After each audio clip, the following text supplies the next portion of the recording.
சென்னை சுற்றுவட்டாரத்தில் அதிகாலையில் பலத்த மழை பெய்ததால் குளிர்ச்சியான சூழல் நிலவுகிறது. இதனிடையே மந்தவெளியில் மரம் முறிந்து விழுந்து போக்குவரத்து தடைப்பட்டுள்ளது.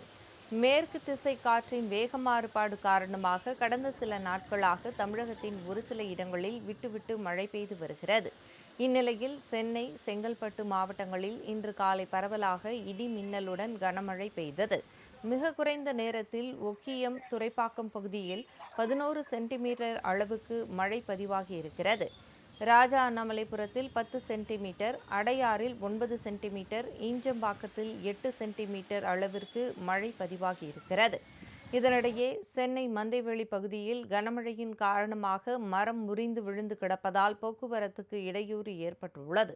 மரம் விழும்போது அந்த வழியாக யாரும் செல்லவில்லை என்பதால் அசம்பாவிதம் தவிர்க்கப்பட்டது. தற்போது தீயணைப்பு மற்றும் மீட்புக் குழுவினரும் மாநகராட்சி பணியாளர்களும் மரத்தை வெட்டி அகற்றும் பணியில் ஈடுபட்டுள்ளனர். இதுபோன்று ஆபத்தான மரங்களை கண்டறிந்து முன்கூட்டியே வெட்டி அப்புறப்படுத்த வேண்டும் என மாநகராட்சி நிர்வாகத்திற்கு பொதுமக்கள் கோரிக்கை வைத்துள்ளனர். காலைல ஒரு 5:45க்கு இருக்கும். அந்த டைம் மழை பெஞ்சிருக்கும் போது காற்றடிச்சு மரம் கீழே விழுந்துருச்சு.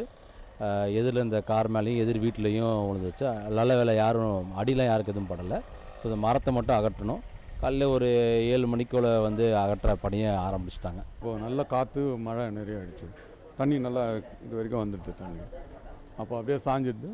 ஒரு கார் ஒன்று அப்படியே ஃபுல்லாக நசுங்கிடுச்சு. நம்ம கடை மேலே ஃபுல்லாக இதுவாகிடுது. நிறைய பேர் வீடு கட்டுறாங்க, அதில் பண்ணிடுறாங்க. நிறைய சிமெண்ட்டை போட்டு அதை போட்டு அதிலே பழஞ்சிது. அது கவர்மெண்ட் அதுக்கு ஒரு முயற்சி எடுத்து பண்ணணும். இல்லை கலைங்களெல்லாம் வெட்டணும். வெயிட்டு நிறைய ஏற ஏற சாயுது.